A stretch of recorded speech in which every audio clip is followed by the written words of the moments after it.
नमस्कार, मैं रोहित कुमार। आप न्यूज़ फॉर नेशन देख रहे हैं। बिहार विधानसभा चुनाव से ठीक पहले बिहार के उस जिले की कहानी जिसने बिहार में 90 के दशक में बड़ा राजनीतिक परिवर्तन किया। हम बात कर रहे हैं बिहार के गोपालगंज की, जहां पर लालू यादव अपने ही जिले में लगातार सिकुड़ते जा रहे हैं।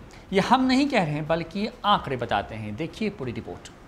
बिहार में बढ़ती चुनावी सरगर्मियों के बीच लालू की जन्मस्थली गोपालगंज जिले की सीटों पर सभी दलों की निगाह है। पिछले कुछ चुनाव से यहां बीजेपी और जेडीयू ने अपना गढ़ मजबूत किया है। आरजेडी यहां से पिछले 3 लोकसभा चुनाव हार चुकी है, जबकि 6 में से सिर्फ एक विधानसभा सीट पर आरजेडी का फिलहाल कब्जा है। पिछले 4 दशकों से बिहार की सियासत में सबसे बड़े मास लीडर के रूप में स्थापित रहे लालू यादव का जन्म गोपालगंज के फुलवरिया गांव में हुआ था। बहुत ही साधारण परिवार में जन्मे लालू यादव पढ़ाई के लिए अपने भाई के साथ पटना में रहते थे, जो पशुपालन विभाग में 4थी श्रेणी की नौकरी करते थे। पटना यूनिवर्सिटी में पढ़ाई के दौरान लालू यादव जेपी मूवमेंट में शामिल हुए और फिर सियासत में आ गए। साल 1977 में महज 29 साल की उम्र में लालू यादव ने छपरा सीट से लोकसभा का चुनाव लड़ा। 1990 में लालू बिहार के सीएम बने। इसके बाद 15 साल तक बिहार में और बिहार की पूरी सियासत लालू और उनके परिवार के आसपास घूमती रही। पहले खुद लालू यादव और बाद में बिहार में राबड़ी देवी का राज रहा। चारा घोटाले में सजा सुनाए जाने के बाद लालू यादव के चुनाव लड़ने पर 2012 में रोक लग गई।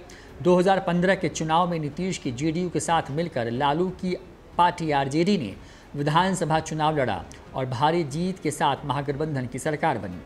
लालू के बेटे तेजस्वी यादव डिप्टी सीएम बने।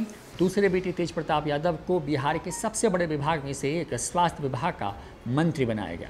हालांकि जुलाई 2017 में रिश्ते खराब हुए और नीतीश कुमार के बीजेपी के साथ जाने के साथ ही आरजेडी फिर से विपक्ष में आ गई। गोपालगंज जिला लालू का पैतृक इलाका है। हालांकि लालू यादव बगल की सारण सीट से चुनाव लड़ते रहे हैं।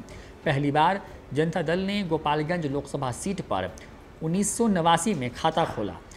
लालू ने अपनी ही पार्टी आरजेडी बनाई तो 1991 में अब्दुल गफूर जीते। 1996 में आरजेडी के लाल बाबू प्रसाद जीते, जिसके बाद 2 बार ये सीट समता पार्टी के खाते में गई। लेकिन 2004 में लालू यादव के साले सुभाष यादव ने यहाँ से आरजेडी के टिकट पर चुनाव जीता। इसके बाद लालू की इस परंपरागत सीट पर आरजेडी फिर जीत हासिल नहीं कर पाई। पिछले 3 चुनाव में यहाँ पर तो जेडीयू या फिर बीजेपी जीत रही है। वर्तमान में यहाँ के सांसद जेडीयू के डॉक्टर आलोक कुमार सुमन हैं। 2019 के लोकसभा चुनाव में आरजेडी के सुरेंद्र राम दूसरे नंबर पर थे। उन्हें 2,87,000 वोटों से हार का सामना करना पड़ा था।